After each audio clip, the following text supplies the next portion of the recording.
नमस्कार साथियों, मैं हूं आपका दोस्त मानव भार्गव। आप देख रहे हैं जीके विद फार्मू चैनल।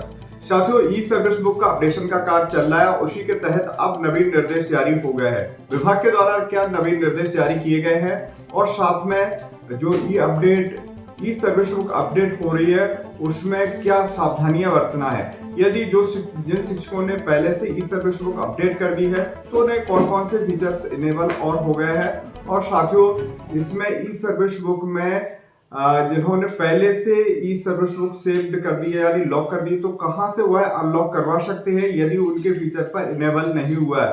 यदि कुछ त्रुटियां रह गई हैं तो क्या संकुल प्राचार्य से वह यह कार्य कंप्लीट करा सकते हैं। संकुल प्राचार्य के लिए क्या निर्देश दिए गए हैं और साथ में शिक्षकों के लिए क्या निर्देश दिए गए हैं ई सर्विस बुक से संबंधित। साथ ही यदि शिक्षकों ने ई सर्विस बुक अपडेट नहीं कराई है तो क्या आगे चल करके जो शिक्षकों के ट्रांसफर होना है, अति से शिक्षक होना है या बहुत सारी ऐसी कार्रवाइयां होना है, तो क्या वह उसकी जद में आ जाएंगे। तो साथियों, ये संपूर्ण जानकारी जानेंगे इस वीडियो में। आप वीडियो को लास्ट तक जो देखेगा लाइक और शेयर कीजिएगा। चलिए देखते हैं स्क्रीन पर।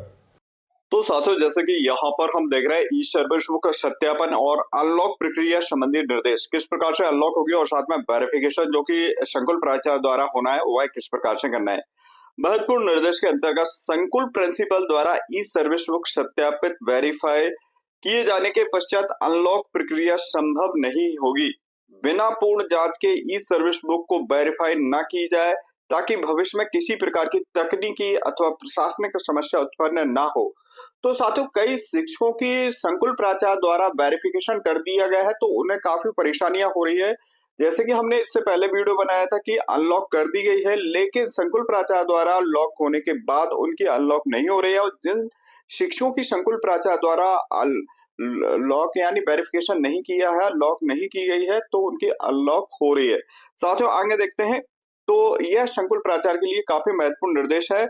और ई सर्विस बुक का सत्यापन करने से पूर्व संबंधित कर्मचारी के डेटा की सावधानी पूर्वक जांच अवश्य करें। तो साथियों, डेटा पहले से सावधानी पूर्वक जांच करना है, फिर उसके बाद ही लॉक करें। यदि किसी कर्मचारी का डेटा में संशोधन आवश्यक हो तो पहले यह सुनिश्चित करें कि संशोधन कर्मचारी द्वारा किया जाना है या कार्यालय स्तर से किया जाना है।